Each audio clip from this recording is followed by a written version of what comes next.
¿Hemos olvidado lo que es el PSOE? La caída de Rajoy ha causado cierta alegría y hasta esperanza en la sociedad española. Y no digo que no sea una buena noticia que la mafia deje de gobernar, pero ¿acaso hemos olvidado en estos 6 años y medio lo que es el PSOE? Por si fuera así, hagamos un poco de memoria. El PSOE se fundó en 1879, pero nos saltaremos los primeros años de su historia e iremos directamente a este momento. Españoles,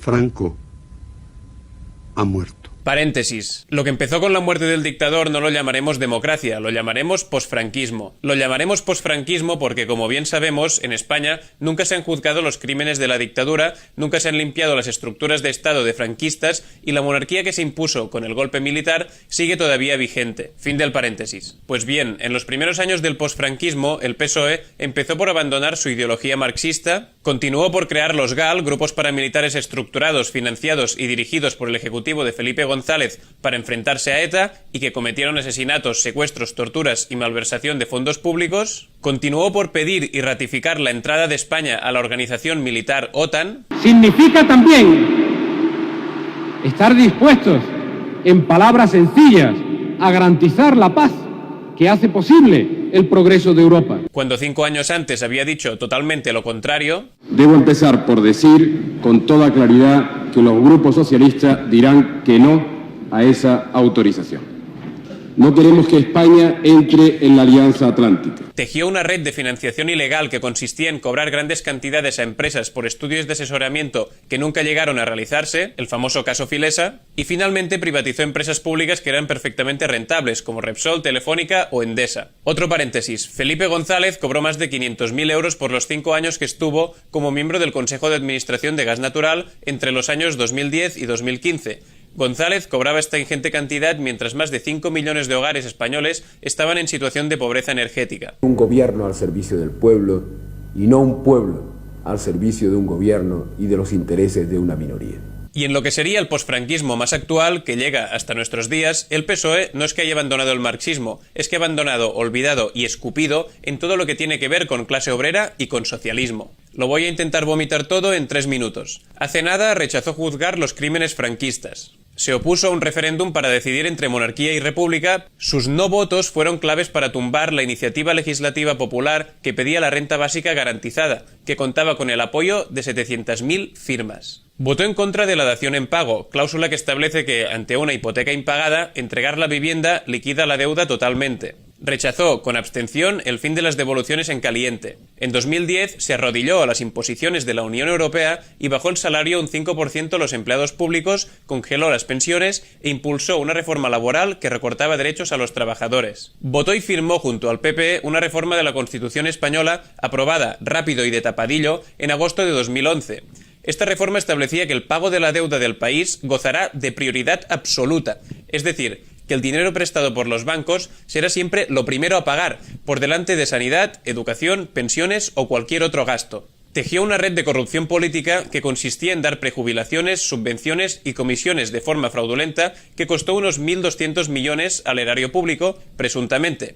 Es el caso ERE y todavía está en fase de juicio. Y votó también para que las injurias a la corona siguieran siendo delito. En estos últimos meses, con la gestión del conflicto en Cataluña, también se les han caído varias caretas. No apoyó el referéndum del 1 de octubre y votó a favor del artículo 155 que descabezaba la autonomía y gobierno catalanes, cuando el PSOE, en 1974, dijo que estaba por la autodeterminación de las nacionalidades ibéricas. Rechazó también investigar las cargas policiales del 1 de octubre en Cataluña y ha dicho que no hará nada para acercar los presos políticos catalanes a prisiones catalanas, con lo que seguirán privados de libertad y bajo política de dispersión de presos, aplicada normalmente a terroristas, a pesar de que no ha habido ni juicio ni sentencia. Un alto cargo del partido, ahora en el gobierno, dijo la estupidez de que los CDR catalanes son el germen de la Kale Borroka y añadió que hay que reformar el Código Penal para adecuar el delito de rebelión a los desafiamientos pacíficos. Es decir, legislar a dedo para que un reclamo político que no te gusta sea cárcel de 25 años.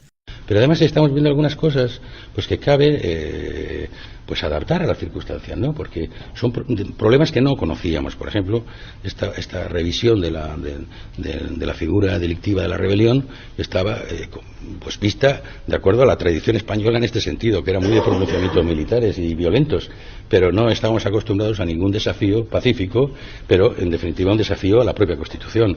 Desafiamientos pacíficos igual a rebelión. Mucho ojo con esto. Un concejal del PSC de Barcelona dijo que se alegraba de que hubiera habido un ataque fascista a un Ateneo popular de la ciudad.